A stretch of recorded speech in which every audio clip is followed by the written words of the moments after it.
ಸದ್ಯದ ಪರಿಸ್ಥಿತಿಲಿ ಕನ್ನಡ ಸಿನಿಮಾ ರಂಗದಲ್ಲಿ ಚಿತ್ರಮಂದಿರಕ್ಕೆ ಜನ ಬರ್ತಾ ಇಲ್ಲ ಯಾಕೆ ಸರ್?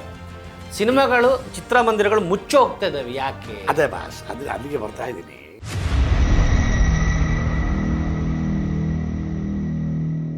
ಈಗ ನೀವು ನೋಡಬೇಕು ಅಂತ ಇಚ್ಛೆ ಪಡ್ತಕ್ಕಂಥ ನಟನ ಚಿತ್ರವನ್ನ ನಿಮ್ಮ ಅಂಗೈಯಲ್ಲಿರೋ ಮೊಬೈಲಲ್ಲಿ ಕೂತ್ಕೊಂಡು ನೀವು ನೋಡ್ತೀರಿ ಅಂದಾಗ ನೀವು ಥಿಯೇಟ್ರಿಗೆ ಯಾಕೆ ಬರ್ತೀರಿ?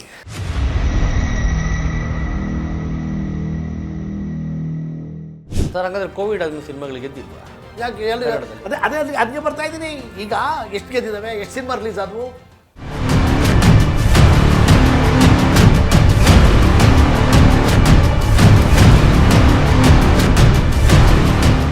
ಅಣ್ಣ ಅವರು ಹೋದಂಥ ಸಂದರ್ಭದಲ್ಲಿ ಚಿತ್ರರಂಗ ಹೋಗ್ಬಿಡ್ತು ಅನ್ನೋಂಥ ಭಾವನೆಗಳು ಬಂತು. ಇಲ್ಲ, ಅಲ್ಲಿ ಆಚೆ ಕಡೆ ಬರ್ತಿದ್ದೆ ಹೆಂಗೇನೆ ವಾಣಿಜ್ಯ ಮಂಡಳಿಗೆ ಹೋಗಿದ್ವಿ ರೀ. ಏನು ಕುಂತ್ಕೊಂಡು ಬುದ್ಧಿ ಹೇಳ್ತಾರೆ.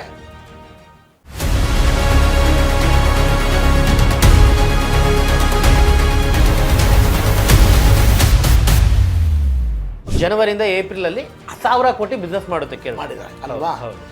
ಆ ಥರದ ಒಂದು ಮನೋಭಾವನೆಗಳು. ಯಾಕೆ ಅವರು ನಟರು, ನೀವು ನಟರಲ್ವಾ? ನೀವು ಅವರು ಬಣ್ಣ, ನೀವು ಬಣ್ಣ, ಅದೇ ಕ್ಯಾಮ್ರಾ ಇದೇ ಕ್ಯಾಮ್ರಾನೇ, ಎಲ್ಲ ಅದೇ ತಾನೇ. ಪ್ರಯತ್ನ ಪಡ್ರಿ ನೀವು ಫಸ್ಟು.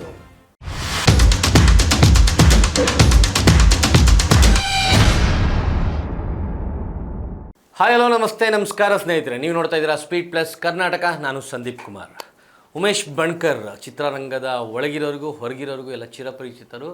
ಎಲ್ಲರೂ ಇವ್ರನ್ನ ನೋಡಿರ್ತಾರೆ. ಅದರಲ್ಲೂ ಹೆಚ್ಚಾಗಿ ಸಿನಿಮಾ ರಂಗದ ಒಳಗಡೆ ಏನೇನು ವಿಷಯಗಳು ನಡೀತಾ ಇದ್ದಾವೆ, ಏನು ಒಳ್ಳೆಯದಾಗ್ತಿದೆ, ಏನು ಕೆಟ್ಟದಾಗ್ತಿದೆ, ಇದನ್ನೆಲ್ಲ ಹತ್ತಿರದಿಂದ ನೋಡಿದಂಥವ್ರು, ಚೇಂಬರ್ಲಿದ್ದಂಥವ್ರು, ನಿರ್ಮಾಪಕ ಸಂಘದಲ್ಲಿರೋವಂಥವ್ರು. ಸೊ ಸಾಕಷ್ಟು ವಿಷಯಗಳು ಕೆಲವೊಮ್ಮೆ ಚರ್ಚೆ ಮಾಡಿದಾಗ ಅದರದ್ದು ನಿಜಾಂಶಗಳು ಏನು ಅನ್ನೋ ಒಂದು ಪ್ರತಿಯೊಂದು ವಿಚಾರಗಳ ಒಂದು ಒಳಗುಟ್ಟುಗಳು ಇವ್ರಿಗೆ ತಿಳಿದಿರುತ್ತೆ. ಸೊ ಸಾಕಷ್ಟು ವಿಷಯಗಳನ್ನ ಮಾತಾಡೋಣ. ಸದ್ಯದ ಚಿತ್ರರಂಗದ ಪರಿಸ್ಥಿತಿ, ಸಿಂಗಲ್ ಥಿಯೇಟ್ರ್ಗಳ ಪರಿಸ್ಥಿತಿ, ನಮ್ಮ ಕನ್ನಡ ಸಿನಿಮಾ ರಂಗದ ಅಳಿವು ಉಳಿವು, ಇತ್ತೀಚೆಗೆ ಅಷ್ಟೊಂದು ದೊಡ್ಡ ಮೀಟಿಂಗ್ ಮುಖಾಂತರ ಚರ್ಚೆ ಕೂಡ ಆಗುತ್ತೆ. ಅದೆಲ್ಲ ಏನು ಅಂತ ಕಂಪ್ಲೀಟ್ ಆಗಿ ಒಂದು ಡಿಸ್ಕಷನ್ನು, ಒಂದು ಚರ್ಚೆಗೋಸ್ಕರ ನಾನು ಆಹ್ವಾನ ಮಾಡಿದ್ದೀನಿ. ನನ್ನ ಜೊತೆ ಇದ್ದಾರೆ ಉಮೇಶ್ ಬಣ್ಕರ್ ಸರ್. ಕಾರ್ಯಕ್ರಮಕ್ಕೆ ಸ್ವಾಗತ. ಹೇಗಿದ್ದೀರಾ ಸರ್? ಚೆನ್ನಾಗಿದ್ದೀನಿ. ಎಷ್ಟು ವರ್ಷದಿಂದ ಇದೇ ಹೇರ್ ಸ್ಟೈಲ್ ಮೇಂಟೈನ್ ಮಾಡ್ತಾ ಇದ್ದೀರಾ ಸರ್? ಬೋರ್ ಆಗಲ್ಲ ಸರ್? ನಾನು ಬೇರೆ ಥರ ಮಾಡಬೇಕು? ಇಲ್ಲ, ನಾನು ಅದನ್ನೇನು ಮಾಡ್ತಾನೆ ಇಲ್ಲ. ಮೇಂಟೈನ್ ಮಾಡೋದು ಅಂದರೆ ಅದಕ್ಕೆ ಏನೇನೋ ಮಾಡೋದು ಇರ್ತದೆ. ನನಗೆ ತಲೆನೇ ಬಾಚಲ್ವಲ್ಲ. ನಾನು ಸುಮ್ಮನೆ ಹಿಂಗೆ ಸ್ನಾನ ಮಾಡ್ಬಿಟ್ಟು ಹಿಂಗಂದು ಅಂದ್ಕೊಂಡು ಸರಿಯಾಗಿ ಮಾಡ್ಕೊಂಡ್ಬಿಡ್ತೀನಿ. ಆ್ಯಂಡ್ ಸದ್ಯಕ್ಕೆ ಸರ್, ಆ್ಯಕ್ಚುಲಿ ಸಿನಿಮಾ ರಂಗದ ನಿರ್ಮಾಪಕರ ಪರಿಸ್ಥಿತಿಗಳ ಬಗ್ಗೆ ಮಾತಾಡೋ ಹಾಗಿದ್ರೆ ಹೇಗಿದೆ ಸರ್ ನಿರ್ಮಾಪಕರ ಪರಿಸ್ಥಿತಿ? ಯಾಕಂದ್ರೆ ನಿರ್ಮಾಪಕ ಸಂಘದ ಅಧ್ಯಕ್ಷರಾಗಿದ್ದೀರಾ, 48 ವರ್ಷದಿಂದ ಇರೋ ಒಂದು ಸಂಘ, ಹತ್ತರಿಂದ ನೋಡಿದ್ದೀರಾ. ಯಾಕಂದರೆ ಕೆಲವೊಂದು ಸಿನಿಮಾಗಳು 1000 ಕೋಟಿ ಮಾಡ್ತು ಅಂತಾರೆ, 500 ಕೋಟಿ, 200 ಕೋಟಿ, 300 ಕೋಟಿ ಕನ್ನಡ ಸಿನಿಮಾ ರಂಗದಲ್ಲಿ ಆಗಿದೆ. ಕೆಲವೊಂದು ಸಿನಿಮಾ ಲಾಸ್ ಆಗಿದೆ, ಹಾಕಿರೋ ದುಡ್ಡು ಬಂದಿಲ್ಲ, ಪ್ರಚಾರ ಖರ್ಚು ಮಾಡಿರೋ ಪೋಸ್ಟ್ ಹೊಡ್ಸಿರೋ ಕಾಸು ಬಂದಿಲ್ಲ ಅನ್ನೋ ಮಾತುಗಳನ್ನು ಕೇಳ್ತೀವಿ ನಾವು. ಪೋಸ್ಟ್ರಲ್ಲ, ಪೇಸ್ಟಿಂಗ್ದು ಬಂದಿಲ್ಲ ಭಾಳಷ್ಟು ಸಿನಿಮಾ. ಅಂದರೆ ಹೇಗಿದೆ ಪರಿಸ್ಥಿತಿ, ನಿರ್ಮಾಪಕರ ಪರಿಸ್ಥಿತಿ ಹೇಗಿದೆ ಇವತ್ತು? ಸರ್ ನೋಡಿ ಸರ್, ಯಾರೂ ಕೆಟ್ಟ ಸಿನಿಮಾಗಳನ್ನ ಮಾಡಬೇಕು ಅಂತ ಬರೋ ನಿರ್ಮಾಪಕರುಗಳು ಯಾರಿಲ್ಲ ಸರ್.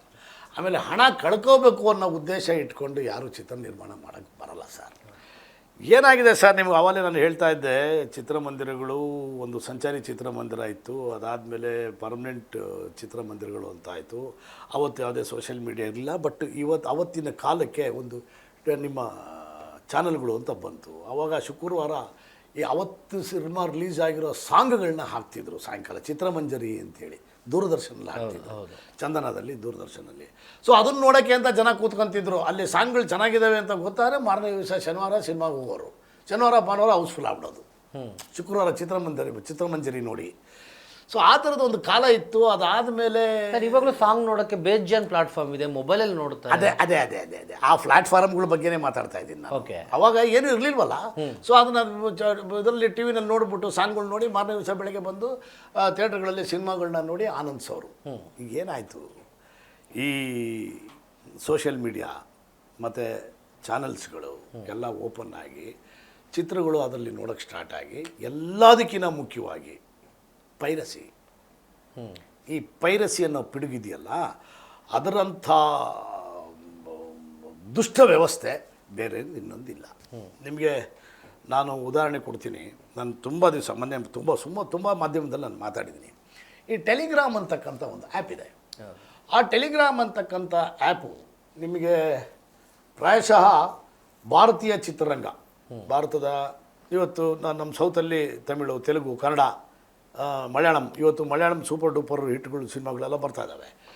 ಸೊ ಆ ಚಿತ್ರಗಳು ಬಿಡುಗಡೆ ಆದ ದಿನವೇ 11:30-12 ಗಂಟೆಗೆ, ಶುಕ್ರವಾರ ಬಂತು ಅಂದರೆ 11:30-12 ಗಂಟೆಗೆ ಆಲ್ರೆಡಿ ಆ ಟೆಲಿಗ್ರಾಮ್ ಅನ್ನೋ ಆ್ಯಪಲ್ಲಿ ನಿಮ್ಮ ಚಿತ್ರಗಳು ಟೆಲಿಕಾಸ್ಟ್ ಆಗ್ತಾ ಇರ್ತದೆ. ಆ ಒಂದು ಟೆಲಿಗ್ರಾಮನ ಆ್ಯಪಿನ ಅಂಡ್ರಲ್ಲಿ ಒಂದು 150 ಸಿಸ್ಟರ್ ಕನ್ಸರ್ನ್ಸ್ ಇದ್ದಾವೆ. ಸೊ ಅವರೆಲ್ಲ ಏನು ಮಾಡ್ತಾರೆ, ಅದನ್ನು ತೆಗೆದು ಕಾಪಿ ಪೇಸ್ಟ್ ಮಾಡಿಕೊಂಡು ಎಲ್ಲ ಸೋಷಿಯಲ್ ಮೀಡಿಯಾದಲ್ಲೂ ಕೂಡ ಟೆಲಿಗ್ರಾಮನ್ನು ಇದು ಸಿನಿಮಾಗಳು ಪ್ರಚುರಪಡಿಸ್ತಾರೆ.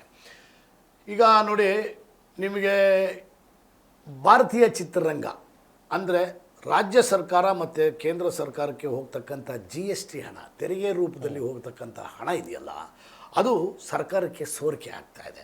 ಅದು ರಾಜ್ಯ ಸರ್ಕಾರ ಆಗಿರ್ಬೋದು, ಕೇಂದ್ರ ಸರ್ಕಾರ ಆಗಿರ್ಬೋದು. ಒಂದು ದುರಾದೃಷ್ಟವಾದಂಥ ವಿಚಾರ ಏನು ಅಂದರೆ, ಈ ಟೆಲಿಗ್ರಾಮ್ ಅಂತಕ್ಕಂಥ ಆ್ಯಪ್ಗೆ ಈ ರಾಷ್ಟ್ರದ ಪ್ರಧಾನಿಯಿಂದ ಹಿಡಿದು, ಈ ರಾಜ್ಯದ ಮುಖ್ಯಮಂತ್ರಿಗಳಿಂದ ಹಿಡಿದು, ಚಿತ್ರ ನಟರಿಂದ ಹಿಡಿದು, ಪೊಲಿಟಿಷಿಯನ್ಸ್ಗಳಿಂದ ಹಿಡಿದು, ನಿಮ್ಮ ಮಾಧ್ಯಮದವರಿಂದ ಹಿಡಿದು ತುಂಬ ಜನ ಫಾಲೋವರ್ಸ್ಗಳಿದ್ದಾರೆ. ಯಾಕಂದರೆ ಪ್ರಪಂಚದಲ್ಲಿ ನಡೀತಕ್ಕಂಥ ಪ್ರಚಲಿತ ವಿದ್ಯಮಾನಗಳನ್ನು ತತ್ಕ್ಷಣದಲ್ಲಿ ನಾವು ಅದರಲ್ಲಿ ನೋಡಬಹುದು ಅನ್ನೋ ಒಂದು ಉದ್ದೇಶಕ್ಕೆ ಅದಕ್ಕೆ ಫಾಲೋವರ್ಸ್ಗಳಾಗಿ ಇವತ್ತಿನ ದಿವಸ ಅದು ಆ ಹಂತಕ್ಕೆ ತಲುಪಿದೆ. ನಾನು ಈಗ ಮೊನ್ನೆ ಎಲೆಕ್ಷನ್ ಮುಗೀತು, ಈಗೆಲ್ಲ 28 ಜನ ಲೋಕಸಭಾ ಸದಸ್ಯರುಗಳಿಗೆ ಕಾಗದ ಬರೀತಾ ಇದ್ದೀನಿ. ನೆನ್ನೆನೂ ಕೂಡ ಒಂದಿಬ್ಬರು ಹತ್ರ ಮಾತಾಡ್ಕೊಂಡು ಬಂದಿದ್ದೀನಿ. ಏನಂದರೆ, ಈ ಕೋವಿಡ್ ಸಂದರ್ಭದಲ್ಲಿ ಒಂದು 4 ಆ್ಯಪ್ಗಳನ್ನು, ಚೈನಾ ಬೇಸ್ಡ್ ಆ್ಯಪ್ಗಳನ್ನು ಕೇಂದ್ರ ಸರ್ಕಾರ ಬಹಿಷ್ಕರಿಸ್ತು, ಬ್ಯಾನ್ ಮಾಡ್ತು, ನಿರ್ಬಂಧ ಇರಿದ್ರು. ಏನಕ್ಕೆ ಅಂದರೆ, ಅದರಿಂದ ವೈರಸ್ ಇದಾಗಿದೆ ಒಂದು. ಆಮೇಲೆ ಇಲ್ಲಿಯ ಹಣ ಅಂದರೆ ಈ ಭಾರತದಾದ್ಯಂತ ಅದಕ್ಕೋಸ್ಕರ ಟಿಕ್ಟಾಕು ಪಕ್ಟಾಕು ಅವನ್ನೆಲ್ಲ ನೋಡೋವಂಥದ್ದು ಹಣ ತುಂಬ ಅಲ್ಲಿಗೆ ಹೋಗ್ತಾ ಇದೆ ಅಂಥೇಳಿ ನಾನು ಕೇಳ್ತಾ ಇದ್ದೀನಿ. ಸರ್, ನಾನೆಲ್ಲ ಲೋಕಸಭಾ ಸದಸ್ಯರನ್ನು ಕೇಳ್ತೀನಿ, ಕೇಂದ್ರ ಸರ್ಕಾರದವ್ರನ್ನೂ ಕೇಳ್ತೀನಿ, ರಾಜ್ಯ ಸರ್ಕಾರದವ್ರನ್ನೂ ಕೇಳ್ತೀನಿ. ಈ ಸೈಬರ್ ಅಂತಕ್ಕಂತಹ ಹೆಡ್ ಆಫೀಸ್ ಏನಿದೆಯಲ್ಲ, ಅದು ಬೆಂಗಳೂರಿನಲ್ಲೇ ಇರೋದು. ಮೊನ್ನೆ ರೀಸೆಂಟಾಗಿ ಲೋಕಸಭಾ ಅಂದರೆ ಈ ಎಲೆಕ್ಷನ್ ಬಿಫೋರ್ NDA ಸರ್ಕಾರ ಇದ್ದಾಗ ಅಲ್ಲಿ ಲೋಕಸಭೆಯಲ್ಲಿ ಒಂದು ಅಮೆಂಡ್ಮೆಂಟನ್ನು ಪಾಸ್ ಮಾಡ್ತಾರೆ, ಈ ಪೈರಸಿ ಕಾಪಿರೈಟ್ ಆ್ಯಕ್ಟ್. ಯಾರು ಪೈರಸಿ ಮಾಡ್ತಾರೋ ಅವರ ವಿರುದ್ಧ ಗೂಂಡಾ ಆ್ಯಕ್ಟ್ನ ಓಪನ್ ಮಾಡಬೇಕು. ಆಮೇಲೆ ಅವರೇನ ಪೈರಸಿ ಹಾಕಿದ್ದು ಸಾಬೀತಾದಲ್ಲಿ ಆ ಸಂಬಂಧಪಟ್ಟಂಥ ನಿರ್ಮಾಪಕನಿಗೆ 30% ಆಫ್ ದಿ ಇನ್ವೆಸ್ಟ್ಮೆಂಟನ್ನು ಕೊಡಿಸ್ಕೊಡ್ಬೇಕು, ಪೆನಾಲ್ಟಿ ಹಾಕಬೇಕು ಅಂತಕ್ಕಂಥ ಒಂದು ಆದೇಶವನ್ನು ಮತ್ತು ಅಮೆಂಡ್ಮೆಂಟನ್ನು, ತಿದ್ದುಪಡಿಯನ್ನು ಕೂಡ ಮಾಡ್ತಾರೆ. ಆದರೆ ಇವತ್ತಿನವರೆಗೂ ಹವ್ಯಾತವಾಗಿ ನಡೀತಾ ಇರತಕ್ಕಂಥ ಟೆಲಿಗ್ರಾಮಿನ ಬಗ್ಗೆ ಕೇಂದ್ರ ಸರ್ಕಾರ ಆಗಲಿ ರಾಜ್ಯ ಸರ್ಕಾರ ಆಗಲಿ ಕಣ್ ತೆಗೆದು ನೋಡ್ತಾ ಇಲ್ಲ. ಸರ್, ನೀವು ಟೆಲಿಗ್ರಾಮ್ ಬಗ್ಗೆ ಹೇಳ್ತಾ ಇದ್ದೀರಾ. ಒಂದು ಟೆಕ್ನಾಲಜಿ ಅಂತ ಬಂದಾಗ ಒಳ್ಳೇದು ಎಷ್ಟಿರುತ್ತೋ ಅಷ್ಟೇ ಕೆಟ್ಟದ್ದು ಇರುತ್ತೆ. ಹೌದು. ಇಫ್ ಟೆಲಿಗ್ರಾಮ್ನ ನೀವು ತೆಗೆದ್ರೆ ನಾಳೆ ಇನ್ನೊಂದೇನೋ ಒಂದು ಆಪ್ಷನ್ ಹುಡ್ಕೊತಾರೆ. ಯಾಕಂದರೆ ಬಿಫೋರ್ ಟೆಲಿಗ್ರಾಮ್ ಕೂಡ ನಿಮಗೆ ಪೈರಸಿ ಅನ್ನೋದು ಇತ್ತು ಸರ್. ನಾನು ಹೇಳ್ತಾ ಇರೋದು ನಿಮಗೆ, ಲೆಟ್ ಮೀ ಸರ್, ಪೈರಸಿಯಿಂದ ಎಷ್ಟರ ಮಟ್ಟಿಗೆ ಎಫೆಕ್ಟ್ ಆಗ್ತಿದೆ ಅಂತ ನಾನು ಕೇಳೋದು. ಒಂದು ಸಿನಿಮಾ ಅತ್ಯದ್ಭುತವಾಗಿ ಇದೆ ಅಂತ ಅಂದಾಗ ಅಥವಾ ಹೈ ಎಕ್ಸ್ಪೆಕ್ಟೇಷನ್ ಇದ್ದಾಗ ಅವಾಗ ಏನು ಮಾಡ್ತಾರೆ, ಥಿಯೇಟ್ರಿಗೆ ಬರದೇ ಇರೋರು ಪೈರಸಿಲಿ ನೋಡ್ಕೊತಾರೆ ಆ್ಯಂಡ್ ಒರಿಜಿನಲ್ ಕ್ವಾಲಿಟಿ ಸಿಗಲ್ಲ. ಯಾಕೆ ಒರಿಜಿನಲ್ ಕ್ವಾಲಿಟಿ ಸಿಗಲ್ಲ ಅಂತ ಯಾಕೆ ಹೇಳ್ತಾರೆ? ಇಲ್ಲ, ಕನ್ನಡ ಸಿನಿಮಾಗಳ ಬಗ್ಗೆ ಮಾತಾಡ್ತಾ ಇದ್ದೀನಿ ನಾನು, ಬೇರೆ ಸಿನಿಮಾ ಇಲ್ಲ. ಕನ್ನಡ ಸಿನಿಮಾಗಳು ಕ್ರಿಸ್ಟಲ್ ಕ್ಲಿಯರ್ ಕೊಡಿಸ್ತೀನಿ ನಿಮಗೆ ಸರ್. ಕನ್ನಡ ಸಿನಿಮಾ ರಿಲೀಸ್ ದಿನ ನಿಮಗೆ 100% HD ಸಿಗಲ್ಲ ಸರ್. ಮಧ್ಯಾಹ್ನಕ್ಕೆ ಬರುತ್ತೆ, 12:30 1 ಗಂಟೆಗೆ ಟೆಲಿಕಾಸ್ಟ್ ಆಗುತ್ತೆ. ಅದು ಏನು ಗೊತ್ತಾ, ಎಲ್ಲ ಸಿನಿಮಾಗಳು ಅಲ್ಲ, ದೊಡ್ಡ ನಟರ ಚಿತ್ರಗಳು, ಸ್ಟಾರ್ ನಟರ ಚಿತ್ರ ಅಲ್ವಾ? ಹೌದು. ಅಂಡ್ ಅಲ್ಲೂ ತದನಂತರ ನಿಮಗೇನಾನ ಸಣ್ಣ ನಟರು ಅಂದರೆ ಎಕ್ಸ್ಪೆರಿಮೆಂಟಲ್ ಮೂವಿಗಳು ಚೆನ್ನಾಗಿದ್ದಾವೆ ಅಂತ ಗೊತ್ತಾದರೆ ಇಮಿಡಿಯೇಟ್ ಆಗಿ ಅದನ್ನು ಕೂಡ ಹಾಕ್ತಾರೆ. ಚೆನ್ನಾಗಿಲ್ಲ ಅಂತ ಅಂದ್ರೆ ಸ್ಟಾರ್ ನಟರ್ದಕ್ಕೂ ಬೇಡಿಕೆ ಬರಲ್ಲ, ಹೊಸಬ್ರಿಗೂ ಬೇಡಿಕೆ ಬರಲ್ಲ ನಿಮಗೆ. ಇದ್ರ ಜೊತೆಗೆ ನಾನು ನಿಮ್ಗೆ ಹೇಳ್ತದ್ದು, OTT ಅನ್ನೋ ಒಂದು ಪ್ಲಾಟ್ಫಾರ್ಮ್ ಏನಿದೆ ಅಲ್ವಾ ನಿಮಗೆ, ಈಗ ಅಲ್ಲಿ ನೀವು ಒಂದು ಸಬ್ಸ್ಕ್ರಿಪ್ಷನ್ ತಗೊಬೇಕು ಅಂದ್ರೆ ಒಂದು ವರ್ಷಕ್ಕೆ 1,500 ಕೊಡಬೇಕು ಅಂತಾರೆ. ಆ 1,500 ಒಬ್ಬ ಸಾಮಾನ್ಯ ಜನಕ್ಕೆ ದೊಡ್ಡದಾಗುತ್ತೆ.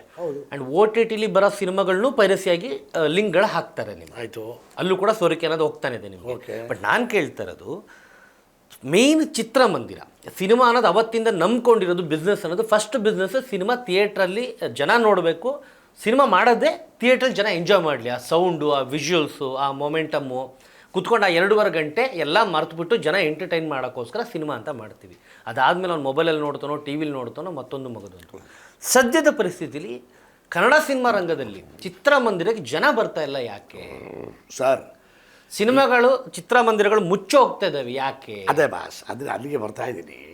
ಈಗ ನೀವು ನೋಡಬೇಕು ಅಂತ ಇಚ್ಛೆ ಪಡ್ತಕ್ಕಂಥ ನಟನ ಚಿತ್ರವನ್ನು ನಿಮ್ಮ ಅಂಗೈಯಲ್ಲಿರೋ ಮೊಬೈಲಲ್ಲಿ ಕೂತ್ಕೊಂಡು ನೀವು ನೋಡ್ತೀರಿ ಅಂದಾಗ ನೀವು ಥಿಯೇಟ್ರಿಗೆ ಯಾಕೆ ಬರ್ತೀರಿ? ಸರ್, ಮೊಬೈಲಲ್ಲಿರೋ ಎಕ್ಸ್ಪೀರಿಯನ್ಸೇ ಬೇರೆ, ಥಿಯೇಟ್ರಿಕಲ್ ಎಕ್ಸ್ಪೀರಿಯನ್ಸೇ ಬೇರೆ ಅಲ್ವಾ? ಭಾವನೆಗಳ ಮೇಲೆ ಡಿಪೆಂಡ್ ಆಗುತ್ತೆ. ಇಲ್ಲ, ಬಟ್ ನಿಮಗೆ ಕಂಟೆಂಟ್ನ ನೋಡೋಕೆ ಒಬ್ರು ಕೆಲವರು ಇರ್ತಾರೆ, ಅವ್ರಿಗೆ ಕಂಟೆಂಟ್ನ ನೀವು ಎಲ್ಲಿ ನೋಡಿದ್ರು ಸಾಕು ಅಂತ ಅವ್ರಿಗೆ ಸುಮ್ಮನೆ ಆಗ್ಬಿಡ್ತಾರೆ. ಅವರೆಲ್ಲ ಥಿಯೇಟ್ರಿಗೆ ಬರೋ ಆಡಿಯನ್ಸ್ ಅಲ್ಲ, ಬಟ್ ಥಿಯೇಟ್ರಿಗೆ ಅಂತ ಬರೋ ಒಂದು ಸೆಟ್ ಆಫ್ ಆಡಿಯನ್ಸ್ ಇದೆ. ಒಂದು ಆಟೋ ಡ್ರೈವರ್ ಆಗಿರ್ಬೋದು, ಹೋಟೆಲ್ ಹುಡುಗರುಗಳಾಗಿರ್ಬೋದು, ಆ್ಯಂಡ್ ದಿನ ಕಾರ್ಮಿಕರುಗಳಾಗಿರ್ಬೋದು, ಆ್ಯಂಡ್ IT-BT ಪೀಪಲ್ಸ್ ವೀಕೆಂಡಲ್ಲಿ ಬರೋಂಥದ್ದಾಗಿರ್ಬೋದು. ಕೋವಿಡ್ ನಂತರ ಯಾವುದೇ ವ್ಯಕ್ತಿ ಆಗಿರ್ಬೋದು, ಯಾವುದೇ ವ್ಯವಹಾರ ಮಾಡ್ತಕ್ಕಂಥ ವ್ಯಕ್ತಿಗಳಾಗಿರ್ಬೋದು, ಎಲ್ಲರೂ ಕೂಡ ಸಂಕಷ್ಟದಲ್ಲಿರ್ತಕ್ಕಂಥದ್ದು ತಮಗೂ ಗೊತ್ತಿರ್ತಕ್ಕಂಥ ವಿಚಾರ. ಸೊ ಈಗ ನಿಮಗೆ ಬೇಕಾದಂಥದ್ದು ನಿಮ್ಮ ಅಂಗೈಯಲ್ಲಿರೋ ಮೊಬೈಲಲ್ಲೇ ಸಿಗುತ್ತೆ ಅಂದಾಗ ಅದಕ್ಕೆ ಬಂಡವಾಳ ಹೂಡಿ ಥಿಯೇಟ್ರಿಗೆ ಬಂದು ಟೈಮ್ ವೇಸ್ಟ್ ಮಾಡ್ಕೊಳ್ಳೋದು ಯಾಕೆ ಅಂತಕ್ಕಂತಹ ಒಂದು ಯಕ್ಷ ಪ್ರಶ್ನೆ ಪ್ರತಿಯೊಬ್ಬರಲ್ಲೂ ಕೂಡ ಕಾಡ್ತಾ ಇದೆ. ಸರ್, ಹಾಗಾದ್ರೆ ಕೋವಿಡ್ ಆದ್ಮೇಲೆ ಸಿನಿಮಾಗಳಿಗೆ ಗೆದ್ದಿಲ್ವಾ? ಯಾಕೆ ಅದಕ್ಕೆ ಬರ್ತಾ ಇದ್ದೀನಿ. ಈಗ ಎಷ್ಟು ಗೆದ್ದಿದ್ದಾವೆ, ಎಷ್ಟು ಸಿನಿಮಾ ರಿಲೀಸ್ ಆದವು? ಒಂದು ವರ್ಷಕ್ಕೆ ಎಷ್ಟು ಸಿನಿಮಾ ಸೆನ್ಸಾರ್ ಆಗ್ತಾ ಇದೆ? 400 ಸಿನಿಮಾ ಸೆನ್ಸಾರ್ ಆಗ್ತಾ ಇದೆ. ಒಂದು ಕಾಲ ಇತ್ತು, ನಾವೆಲ್ಲ 91-92ರಲ್ಲಿ ಬಂದಾಗ, 1991ರಲ್ಲಿ ಬಂದಾಗ 65ರಿಂದ 70 ಸಿನಿಮಾ ತಯಾರಾಗ್ತಿತ್ತು ಅಲ್ವಾ ಸರ್? ಅವತ್ತಿನ ಸಂದರ್ಭದಲ್ಲಿ ಅಣ್ಣವ್ರು ಆಗ್ಬೋದು, ವಿಷ್ಣು ಸರ್ ಆಗ್ಬೋದು, ಅಂಬರೀಷ್ ಅಣ್ಣ ಆಗ್ಬೋದು, ವರ್ಷಕ್ಕೆ 3-4 ಸಿನಿಮಾಗಳನ್ನ ಮಾಡ್ತಿದ್ರು. ಸೊ ಚಿತ್ರಮಂದಿರಗಳು ತುಂಬಿದ ಪ್ರದರ್ಶನ ಕಾಣ್ತಾ ಇತ್ತು. ಅಣ್ಣವ್ರದ್ದು ವರ್ಷಕ್ಕೆ 12 ಸಿನಿಮಾ ರಿಲೀಸ್ ಆಗಿತ್ತು ಅಂತ ಕೇಳ್ಪಟ್ಟಿರಿ ಅಲ್ವಾ? ಸೊ ಬೇಡಿಕೆ ಇರ್ತಕ್ಕಂಥ ನಟರ ಚಿತ್ರಗಳನ್ನು ಈಗ ನೀವು ಹೇಳಿದ್ರಿ, ಕೋವಿಡ್ ಆದಮೇಲೆ ದೊಡ್ಡ ದೊಡ್ಡ ನಟರ ಚಿತ್ರಗಳನ್ನ ನೋಡೋಕ್ಕೆ ಬಂದಿದ್ದಾರಲ್ವ ಅಂತ. ಆ ಒಂದು ವ್ಯವಧಾನ, ಆ ಒಂದು ವಿವೇಚನೆ ಪ್ರತಿಯೊಬ್ಬ ದೊಡ್ಡ ಸ್ಟಾರ್ ನಟರುಗಳಿಗೂ ಕೂಡ ಅದು ಇರಬೇಕು ಅಂತಕ್ಕಂಥದ್ದು ನಾನು ಹೇಳೋದು. ನಾನು ಅವ್ರನ್ನ ಡಿಮ್ಯಾಂಡ್ ಮಾಡ್ತಾ ಇಲ್ಲ. ನೀವು ಅದು ಮಾಡಲೇಬೇಕು. ಅವ್ರ ಜೀವನವನ್ನು ರೂಪಿಸೋಕೆ ನಾವ್ಯಾರು ಅಲ್ವಾ? ಅವರ ಜೀವನಗಳು ಅವ್ರು ರೂಪಿಸ್ಕೊತಾರೆ. ಅದಕ್ಕೋಸ್ಕರ ಅವ್ರು ಯಾವುದೋ ಒಂದು ದಾರಿ ಕಂಡುಕೊಂಡಿರ್ತಾರೆ. ಒಂದು ಜವಾಬ್ದಾರಿ ಅಂತ ನೀವು ಹೇಳ್ತಾರೆ. ಜವಾಬ್ದಾರಿ. ಆಮೇಲೆ ನೀವೆಲ್ಲಿಂದ ಬಂದ್ರಿ ಅನ್ನೋದನ್ನ ಒಂಚೂರು ತಿರುಗಿ ನೋಡಿ. ಇವತ್ತು ಚಿತ್ರಮಂದಿರಗಳಿಂದ ಹೋಗಿದ್ದಿದ್ರೆ ನೀವು ಇವತ್ತು ಈ ಹಂತದಲ್ಲಿ ಇರ್ತಿದ್ರಾ? ಈ ಒಂದು ವ್ಯವಸ್ಥೆನಲ್ಲಿ ಇರ್ತಿದ್ರಾ? ನೀವು ಆಗ್ತಿತ್ತ ನಿಮ್ಮ ಕೈಯಿಂದ? ಅಥವಾ ಜನ ನಿಮ್ಮನ್ನು ಎಲ್ಲೇ ಹೋದರೂ ಮುಗಿಬಿಡೋದಾಗಲಿ, ಮುತ್ತಿಗೆ ಹಾಕೊಳ್ಳೋದಾಗಲಿ, ಆಟೋಗ್ರಾಫ್ ಕೇಳೋದಾಗಲಿ, ಶೇಕ್ ಹ್ಯಾಂಡ್ ಕೊಡೋದಾಗಲಿ, ಇವನ್ನೆಲ್ಲ ಎಲ್ಲಿಂದ ಮಾಡಿದ್ರು? ಯಾವುದೇ OTTಯಿಂದ ಮಾಡಲಿಲ್ಲ, ಚಿತ್ರಮಂದಿರಗಳಿಂದ ಮಾಡಿದ್ರು. ಆ ಒಂದು ಇದನ್ನು ಅವರು ಮೈಂಡಲ್ಲಿ ಇಟ್ಕೊಂಡು ಒಂದು 3-4 ಎರಡು ಅಟ್ಲೀಸ್ಟ್ 2 ಸಿನಿಮಾ ಮಾಡ್ಕೊಂಡು ಹೋದರೆ ಒಂದು 8-10 ಜನ ಇದ್ದಾರೆ. ಅವ್ರ ಚಿತ್ರಗಳನ್ನು ನೋಡ್ತಾರೆ ಜನ, ಮತ್ತು ಚಿತ್ರಮಂದಿರಗಳಿಗೆ ಮರುಜೀವ ಬರುತ್ತೆ ಅಂತಕ್ಕಂಥದ್ದು ನನ್ನ ವೈಯಕ್ತಿಕ ಅಭಿಪ್ರಾಯ. ಮತ್ತು ಎಲ್ಲೋ ಒಂದು ಕಡೆ ಚಿತ್ರರಂಗದ ಅಭಿಪ್ರಾಯನೂ ಕೂಡ. ಮೊನ್ನೆ ರೀಸೆಂಟಾಗಿ ಮೀಟಿಂಗ್ ಆಯಿತು. ಎಸ್, ನಾನೊಂದು ಇದಕ್ಕೆ ಒಂದು ಕ್ವಶನ್ ಕೇಳ್ತೇನೆ. ಹೀಗೆ ಪ್ರೊಡ್ಯೂಸರ್ ಆಗಿ ತುಂಬ ಅನುಭವ ಇರೋಂಥವ್ರು ನೀವು. ಸ್ಟಾರ್ ನಟರುಗಳು ಈ ಪ್ರೆಸೆಂಟ್ ಇವತ್ತಿನ ಕಾಲದಲ್ಲಿ ವರ್ಷಕ್ಕೆ 2 ಸಿನಿಮಾ ಮಾಡಬಹುದಾ ಸರ್? ಈಸಿನಾ? ಯಾಕಾಗಲ್ಲ? ಕ್ವಾಲಿಟಿ ಕೊಡಬೇಕು, ಕತೆ ಆಯ್ಕೆ ಮಾಡಬೇಕು, ಮೇಕಿಂಗಿಗೆ ಟೈಮ್ ಕೊಡಬೇಕು ಅಲ್ವಾ ಸರ್? ಆ್ಯಂಡ್ ಒಬ್ಬ ಸ್ಟಾರ್ ನಟ ಇದ್ದಾನೆ ಅಂದಾಗ ಅವನು ಸುತ್ತಮುತ್ತ ಇರೋ ಕಲಾವಿದರುಗಳ ಡೇಟ್ನ ಹಂಚಿಕೆ ಮಾಡ್ಕೊಬೇಕು. ಲೊಕೇಶನ್ನು, ಸೆಟ್ಟು, ಮಗದೊಂದು ಮತ್ತೊಂದು. ಓಕೆ, ಅವರು ಡೇಟ್ ಕೊಟ್ಟು ವರ್ಷಕ್ಕೆ ನಾನು ಆಯ್ತಪ್ಪ 6 ತಿಂಗಳು ಈ ಸಿನಿಮಾಕ್ಕೆ ಡೇಟ್ ಕೊಟ್ಟು ಬಿಸಿ ಆಗ್ತೀನಿ, ಇನ್ನು 6 ತಿಂಗಳು. ಯಾಕಂದರೆ ಪೋಸ್ಟ್ ಪ್ರೊಡಕ್ಷನ್ ಅವ್ರು ತಲೆ ಕೆಡಿಸ್ಕೊಳ್ಳಲ್ಲ, ಬರ್ತಾರೆ, ಶೂಟಿಂಗ್ ಬರ್ತಾರೆ, ಮಾಡ್ತಾರೆ. ಆ ರೀತಿಯ ಸ್ಕ್ರಿಪ್ಟ್ಗಳು. ಯಾಕಂದ್ರೆ ನಾಳೆ ಆ 2 ಸಿನಿಮಾ ಮಾಡಿ ಒಂದು ವೇಳೆ 2 ಸಿನಿಮಾ ಸೋತ್ರೆ ಅಥವಾ ಒಂದು ಕ್ವಾಲಿಟಿ ಕೊಡದೇ ಇದ್ದರೆ, ಏಕೆಂದ್ರೆ ಅವ್ರು ಇಲ್ಲಿ ತನಕ ಬೆಳೆದು ಬಂದಂಥ ಸ್ಟಾರ್ಡಮ್ನ ಕಳ್ಕೊತಾರೆ. ಅವ್ರ ಮೇಲೆ ದುಡ್ಡು ಹಾಕಿರೋ ನಿರ್ಮಾಪಕರ ಹಣನೂ ಹೋಗುತ್ತೆ. ನಾಳೆ ಏನಾಗುತ್ತೆ ಅಂತಂದರೆ, ನೋಡಪ್ಪ ಒಳ್ಳೆ ಸಿನಿಮಾ ಮಾಡ್ತಾ ಇಲ್ಲ ಇವರು ಅಂತ ಬರುತ್ತೆ. ಹೊಸಬ್ರು ಸಿನಿಮಾಗಳು ಸೋತ್ರೆ ಮರಳಿ ಪ್ರಯತ್ನ ಮಾಡ್ಬೋದು. ಸ್ಟಾರ್ ಸಿನಿಮಾಗಳು ಸೋತ್ರೆ ಜನ ಡಿಸಪಾಯಿಂಟ್ ಆದರೆ ಬರೋರು ಬರೋಕ್ಕೆ ಹೋಗಲ್ಲ. ಸಾಧ್ಯನಾ ಸರ್ ಇದು ವರ್ಷಕ್ಕೆ ನಿಮ್ಮ ಪ್ರಕಾರ? ಯಾಕೆ ನೀವು ಪ್ರಯತ್ನಗಳನ್ನ ಯಾಕೆ ಮಾಡಲ್ಲ? ಮಾಡಿದ್ದಾರೆ. ಒನ್ಸ್ ಅಪಾನ್ ಎ ಟೈಮ್ ವರ್ಷಕ್ಕೆ 3 ಸಿನಿಮಾಗಳು 2 ಸಿನಿಮಾಗಳು ಮಾಡ್ಕೊಂಡು ಬಂದಿರೋಂಥವ್ರೆ ಇವರೆಲ್ಲ ಮಾಡಿದ್ದಾರೆ, ಎಲ್ಲರೂ ಮಾಡಿದ್ದಾರೆ ಅಲ್ವಾ? ಈಗ ಒಂದು ಕಡೆ ಎಲ್ಲೋ ಒಂದು ಕಡೆ ಭಾರತ ಚಿತ್ರರಂಗದಲ್ಲಿ ಸಿನಿಮಾ ಅಂದರೆ ಹೀಗೆ ಇರಬೇಕು, ದೊಡ್ಡ ಬಜೆಟಲ್ಲೇ ಆಗಬೇಕು, ದೊಡ್ಡ ಮೇಕಿಂಗ್ ಇರಬೇಕು, ಆ್ಯಂಡ್ ಎಲ್ಲ ರಾಜ್ಯದ ಪ್ರೇಕ್ಷಕರನ್ನು ನಾವು ಅಟ್ರಾಕ್ಟ್ ಮಾಡಬೇಕು. ಈ ಪ್ಯಾನ್ ಇಂಡಿಯಾನ ಒಂದು ಸಂಸ್ಕೃತಿ. ಕೇರಳದಲ್ಲಿ 1 ಕೋಟಿ 2 ಕೋಟಿ ಇನ್ವೆಸ್ಟ್ ಮಾಡಿ 150 ಕೋಟಿ ಸಂಪಾದನೆ ಮಾಡಿರೋ 8 ಸಿನಿಮಾಗಳ ಲಿಸ್ಟ್ ಇದೆ ನನ್ನ ಹತ್ರ. ಓಕೆ, ಅಲ್ಲ ಇತ್ತೀಚೆಗೆ ಉದಾಹರಣೆ ಇದೆ. ಜನವರಿಯಿಂದ ಏಪ್ರಿಲಲ್ಲಿ 1000 ಕೋಟಿ ಬಿಸ್ನೆಸ್ ಮಾಡುತ್ತೆ ಕೇರಳ ಮಾಡಿದ್ದಾರೆ ಅಲ್ವಾ? ಆ ಥರದ ಒಂದು ಮನೋಭಾವನೆಗಳು. ಯಾಕೆ ಅವರು ನಟರು, ನೀವು ನಟರಲ್ವಾ? ನೀವು ಅವರು ಬಣ್ಣ, ನೀವು ಬಣ್ಣ, ಅದೇ ಕ್ಯಾಮ್ರಾ ಇದೇ ಕ್ಯಾಮ್ರಾನೇ, ಎಲ್ಲ ಅದೇ ತಾನೇ. ಪ್ರಯತ್ನ ಪಡ್ರಿ ನೀವು. ಫಸ್ಟು ಯಾರನ್ನ ಒಬ್ಬ ಹೊಸಬ ಬಂದು ಏನೋ ಹೇಳ್ತಾನೆ ಅಂದಾಗ ಅದನ್ನು ಕೇಳೋವಂಥ ಒಂದು ಅವ್ರಿಗೆ ಕಾಲಾವಕಾಶ ಕೊಡಿ, ತಿಳ್ಕೊಳ್ಳಿ. ಮೊದಲು ಕೇಳಿ, ಸರಿಪಡಿಸೋದಾದರೆ ಅವ್ರಿಗೆ ಹೇಳಿ ಸರಿಪಡಿಸಿ. ಇಲ್ಲ ಚೆನ್ನಾಗಿತ್ತಾ ಒಪ್ಕೊಂಡು ಮಾಡಿ, ನೀವು ಆ ಒಂದು ಪ್ರಯತ್ನನೇ ಪಡಲಿಲ್ಲ ಅಂದಾಗ ಏನಾಗುತ್ತೆ ಸರ್? ಆಮೇಲೆ ಯಾವುದೂ ಅನಿವಾರ್ಯ ಅಲ್ಲ ಸರ್. ಇಲ್ಲಿ ಅಣ್ಣವರು ಹೋದಂಥ ಸಂದರ್ಭದಲ್ಲಿ ಚಿತ್ರರಂಗ ಹೋಗ್ಬಿಡ್ತು, ಮುಳುಗೋಗ್ಬಿಡ್ತು ಅನ್ನೋಂಥ ಭಾವನೆಗಳು ಬಂತು. ಇಂದಿರಾ ಗಾಂಧಿಯವರು ತೀರ್ಕೊಂಡಾಗ ರಾಜಕೀಯನೇ ಹೋಗ್ಬಿಡ್ತು ಅಂತ ಅಂದ್ಬಿಟ್ರು ಅಲ್ಲೂರಾ. ಈಗ ಮೊನ್ನೆ ಸಿದ್ಧಗಂಗೆ ಸ್ವಾಮಿಗಳು ಹೋದಾಗ ಏನೇನು ಜನಗಳಲ್ಲಿ ಬೇರೆ ಬೇರೆ ಬೇರೆ ಬೇರೆ ಬೇರೆ ಬೇರೆ ಥರ ಕಲ್ಪನೆಗಳು ಬಂದ್ಬಿಟ್ಟು ಈ ಯಾವುದು ಜಗತ್ತು ನಿಂತ್ಕೊಳ್ಳಲ್ಲ ಸರ್. ಸಿನಿಮಾಗೆ ಸಾವಿಲ್ಲ, ಸಿನಿಮಾದವ್ರಿಗೆ ಸಾವಿರ್ಬೋದು, ಸಿನಿಮಾಗೆ ಸಾವಿಲ್ಲ. ಆದರೆ ರೂಪಗಳು, ಆಯಾಮಗಳು ಮತ್ತು ಆಯಾಯ ಕಾಲಘಟ್ಟಕ್ಕೆ ಏನೇನು ಬದಲಾವಣೆ ಆಗಬೇಕು ಅದು ಬದಲಾವಣೆ ಆಗ್ತದೆ. ಈಗ ನನಗೆ ನಿಮಗೊಂದು ಉದಾಹರಣೆ ಕೊಡ್ತೀನಿ. ಬೇಸಿಕಲಿ ನಾನೊಬ್ಬ ಡಿಸ್ಟ್ರಿಬ್ಯೂಟ್ರು ಕೂಡ. ನಿರ್ಮಾಣ ಮಾಡೋಕ್ಕೂ ಬಿಫೋರ್ ನಾನು ಡಿಸ್ಟ್ರಿಬ್ಯೂಟ್ರು ಕೂಡ ಡಿಸ್ಟ್ರಿಬ್ಯೂಷನ್ ಮಾಡಿದ್ದೆ. ಒಂದು ಪಾಳೆಗಾರ ಅಂತಕ್ಕಂಥ ಒಂದು ಚಿತ್ರ ಅಂಬರೀಷ್ ಅಣ್ಣಂದು. ನಾನು ಹೊಸ ಆವಿಷ್ಕಾರಗಳು ಮತ್ತು ಈ ಡಿಜಿಟಲೈಸ್ ಏನಾಯ್ತಲ್ಲ ಅದರಿಂದ ಆಗಿರ್ತಕ್ಕಂಥ ದುಷ್ಪರಿಣಾಮಗಳು ಏನು ಅನ್ನೋದನ್ನೇ ಹೇಳ್ತಾ ಇದ್ದೀನಿ. ಓಕೆ. ಆಫ್ಟರ್ ಸಿಟಿ ನಾನು ಅದನ್ನು ಡಿಸ್ಟ್ರಿಬ್ಯೂಷನ್ ಮಾಡಿದ್ದು ಪಾಳೆಗಾರ ಅಂತಕ್ಕಂಥದ್ದು. ಅವಾಗೆಲ್ಲ ನಮ್ಮದು ಸೆಲ್ಯುಲಾರ್ಡ್ ಡಬ್ಬ ಇತ್ತು, ಪ್ರಿಂಟ್ ಇತ್ತು ನಮ್ಮ ಹತ್ರ. ಒಂದು ಪ್ರಿಂಟನ್ನು ಇಟ್ಕೊಂಡು ಸರಿಸುಮಾರು 80ರಿಂದ 110 ಸೆಂಟ್ರ್ಗಳನ್ನ ರೀಚ್ ಮಾಡಿದ್ದೆ ನಾನು, ಬರೀ BKTನಲ್ಲಿ, ಬೆಂಗಳೂರು, ಕೋಲಾರ, ತುಮಕೂರಿನಲ್ಲಿ. ಓಕೆ, ಆಯಿತಾ? ಅದು BKT ಅಂತ ಕರಿತೀವಿ. ಆ BKTನಲ್ಲಿ ನಮಗೆಲ್ಲ ಡಿಸ್ಟ್ರಿಕ್ಟ್ ಹೆಡ್ ಕ್ವಾರ್ಟರ್ಗಳು, ತಾಲೂಕು ಹೆಡ್ ಕ್ವಾರ್ಟರ್ಗಳು, ಗ್ರಾಮಗಳು, ಹೋಬಳಿಗಳು ಅಲ್ಲೆಲ್ಲದಕ್ಕೂ ಒಂದೇ ಪ್ರಿಂಟ್ನ ಕಳಿಸ್ತಿದ್ವಿ. ಸೊ ಕೊನೆಗೆ ನೀವು ಅಬ್ಸರ್ವ್ ಮಾಡಿ, ಮಳೆ ಬಂದಂಗೆ ಆಗ್ತಾ ಇರ್ತದೆ. ಅದೇನಪ್ಪ ಅಂದರೆ ರೀಲ್ ಹೋಗಿ ಹೋಗಿ ಹೋಗಿ ಹೋಗಿ ಸೌದು ಅದು ಆ ಥರ ಬರ್ತಿದ್ದಿದ್ದು. ಆ ಥರ ಒಂದು ಪ್ರಿಂಟಿಗೆ ಅವತ್ತಿನ ಕಾಲಕ್ಕೆ 50,000 to 55,000 ರೂಪಾಯಿ ಒಂದು ಪ್ರಿಂಟ್ ಕಾಸ್ಟ್ ಇತ್ತು. ಒಂದು ಸಾರಿ ನಾನು 55,000 ಇನ್ವೆಸ್ಟ್ ಮಾಡಿ ಒಂದು ಪ್ರಿಂಟ್ ಇಟ್ಕೊಂಡ್ರೆ ಅದರಲ್ಲಿ ಲಕ್ಷಾಂತರ ರೂಪಾಯಿ ಹಣವನ್ನು ಸಂಪಾದನೆ ಮಾಡ್ತಿದ್ದೆ. ಈಗ ಪ್ರಿಂಟ್ ಇಲ್ಲ, ಡಿಜಿಟಲ್ ಆಗಿದೆ. ಹೌದು. ಒಂದು ಡಿಜಿಟಲ್ಗೆ ನಿಮ್ಮ ಥಿಯೇಟ್ರಲ್ಲಿ ನಾನು ಪ್ರಿಂಟ್ ಹಾಕ್ಬೇಕು ಅಂದರೆ, ರಿಲೀಸ್ ಮಾಡಬೇಕು ಅಂದರೆ ನಾನು 9,800 ಪ್ಲಸ್ ಟ್ಯಾಕ್ಸ್ GST ಕಟ್ಟಲೇಬೇಕು. ಹಾಗೆ ನೋಡೋರ ಸಂಖ್ಯೆನೂ ಜಾಸ್ತಿ ಆಗಿದೆ ಸರ್. ನೋಡೋರ ಸಂಖ್ಯೆ ಜಾಸ್ತಿ ಆಗಿದೆ. ಒಂದು ಥಿಯೇಟ್ರಿಂದ ಥಿಯೇಟ್ರಿಗೆ ಹೋಗ್ಬೇಕಿತ್ತು, ನೀವು ಇಲ್ಲಿ ಕೂತ್ಕೊಂಡು ನೀವು ಅಪ್ಲೋಡ್ ಮಾಡಿದ್ರೆ ಎಲ್ಲೋ ಕೂತ್ಕೊಂಡು ನೋಡ್ಬೋದು ಸರ್, ಅಲ್ವಾ? ಹಾಂ. ಬಟ್ 9,500 10,000 ರೂಪಾಯಿ ಬರೀ ನಿಮ್ಮ ಥಿಯೇಟ್ರ್ ಅವ್ರಿಗೆ ಕಟ್ಟಿ. ಅಲ್ಲ, ಮುಂಚೆ ಅವಾಗ ನೀವು ಮಾಡಬೇಕಾದ್ರೆ ಟಿಕೆಟ್ ಬೆಲೆ ಎಷ್ಟಿದೆ ಸರ್? 50 ರೂಪಾಯಿ, 60 ರೂಪಾಯಿ. ಇವಾಗ ಎಷ್ಟಿದೆ? ಇವಾಗ ಎಷ್ಟಿದೆ ಸರ್ ಟಿಕೆಟ್ ಬೆಲೆ? 200 ರೂಪಾಯಿ, 250 ರೂಪಾಯಿ. ನೀವು ಈ ಮಾಲ್ಗಳ ಬಗ್ಗೆ ಹೇಳ್ಬಿಡಿ, ಅಥವಾ ಈ ಮಲ್ಟಿಪ್ಲೆಕ್ಸ್ಗಳ ಬಗ್ಗೆ ಮಾತಾಡ್ಬಿಡಿ. ಸಿಂಗಲ್ ಥಿಯೇಟರ್ಗಳಲ್ಲಿ 150 ರೂಪಾಯಿ. ಹೌದು, ಕಾಸ್ಟ್ ಜಾಸ್ತಿ ಆಗಿದೆಲ್ಲ ಸರ್. ಅವತ್ತು ಕರೆಂಟ್ ಬಿಲ್ ಎಷ್ಟಿತ್ತು ಸರ್? ಅಲ್ಲ ಸರ್, ಅದೇ ಹೇಳ್ತಾ ಇದ್ದೀನಿ. ಲೇಬರ್ ಚಾರ್ಜಸ್ ಎಷ್ಟಿತ್ತು ಸರ್? ಟ್ಯಾಕ್ಸ್ಗಳು, ಚಿತ್ರಮಂದಿರದ ತೆರಿಗೆಗಳು ಎಷ್ಟಿತ್ತು ಸರ್?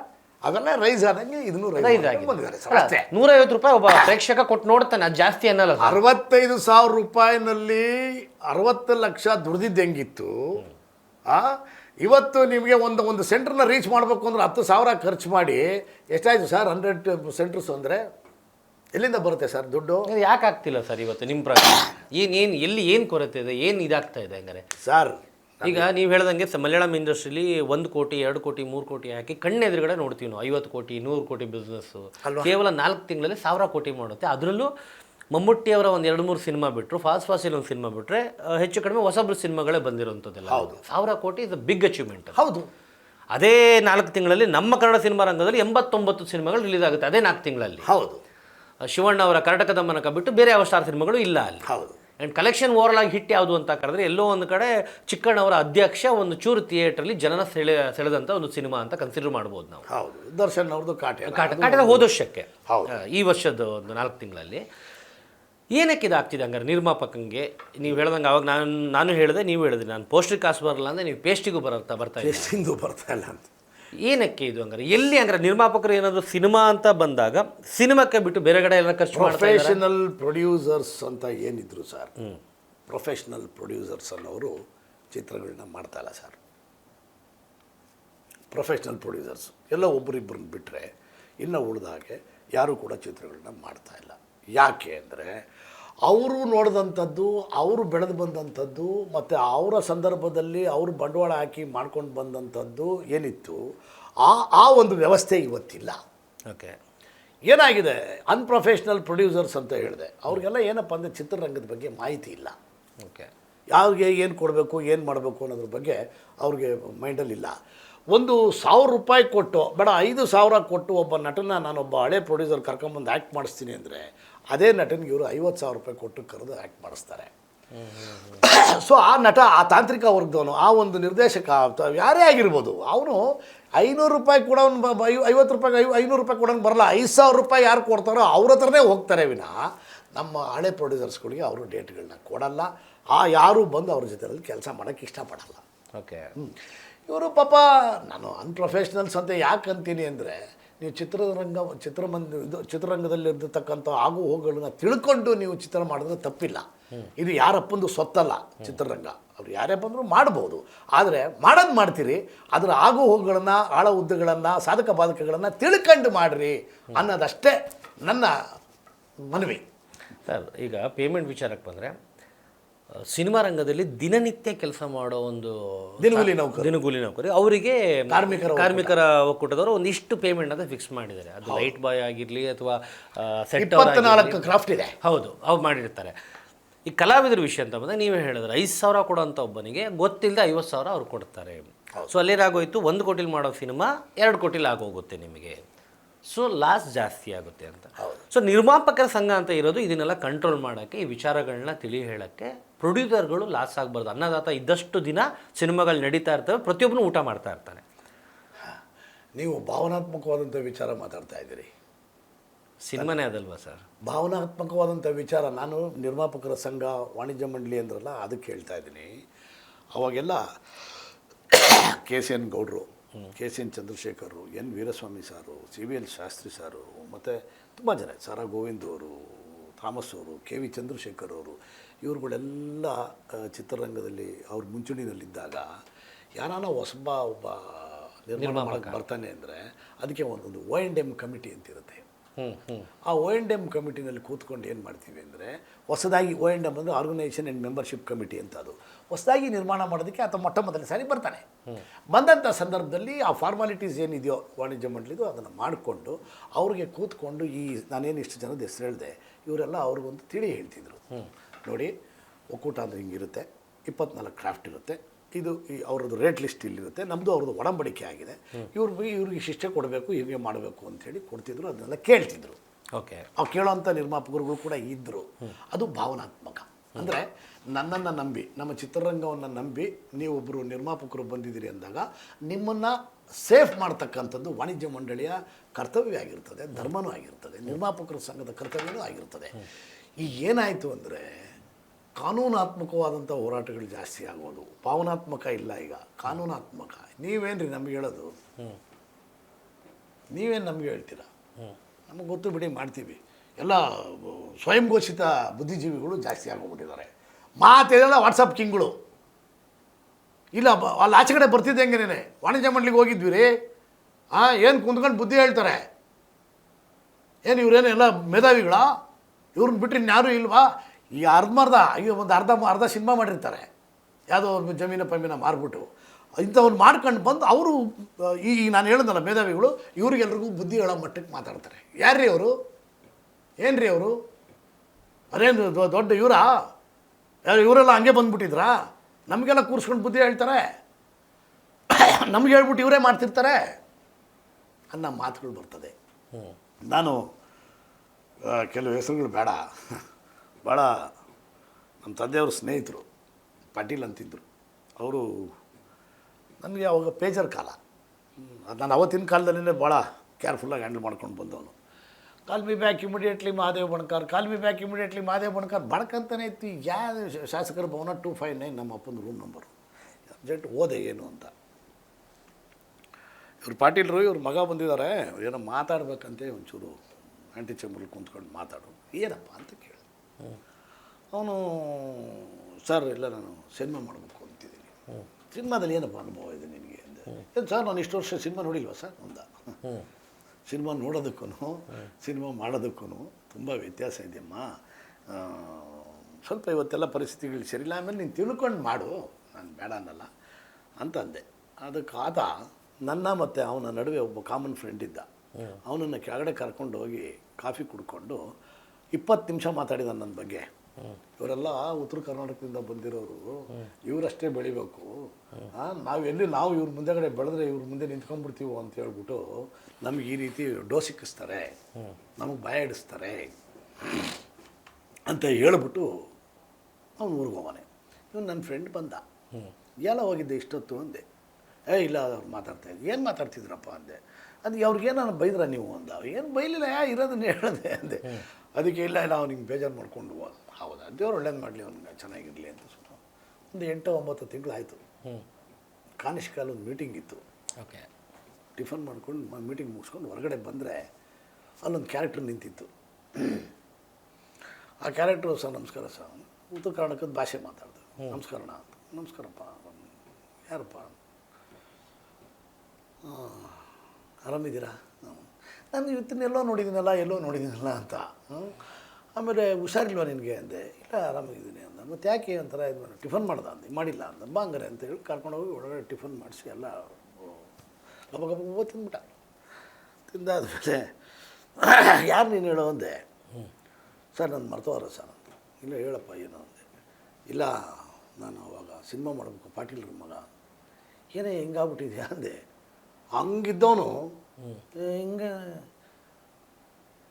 ಪೇಷಂಟ್ ಆದಂಗೆ ಆಗ್ಬಿಟ್ಟಿದೆಯಲ್ಲ. ಏನು ಅಂದರೆ ಅವನು ಸಿನಿಮಾ ಮಾಡಿ ಅವತ್ತಿನ ಕಾಲಕ್ಕೆ 3 ಕೋಟಿ ಹಣ ಕಳ್ಕೊಂಡು ಅವ್ರ ತಂದೆ DC ಆಫೀಸಲ್ಲಿ ಅಫಿಡೌಟ್ ಮಾಡಿಸಿ ಈತನಿಗೂ ನನಗೂ ಯಾವುದೇ ರೀತಿಯಿಂದ ಸಂಬಂಧ ಇಲ್ಲ, ಈತ ಯಾರ್ದನ ಜೊತೆಯಲ್ಲಿ ಹಣಕಾಸಿನ ವ್ಯವಹಾರ ಇಟ್ಕೊಂಡ್ರೆ ಅದು ನಾನು ಜವಾಬ್ದಾರಿ ಅಲ್ಲ ಅಂಥೇಳಿ ಅಫಿಡೌಟ್ ಮಾಡಿ ಇವನ್ನ ಮನೆಯಿಂದ ಆಚೆ ಓಡಿಸ್ಬಿಟ್ಟಿದ್ದೆ. ಯಾವ ಸಿನಿಮಾ ಸರ್? ಬೇಡ. ಓಕೆ. Speed plus Karnataka.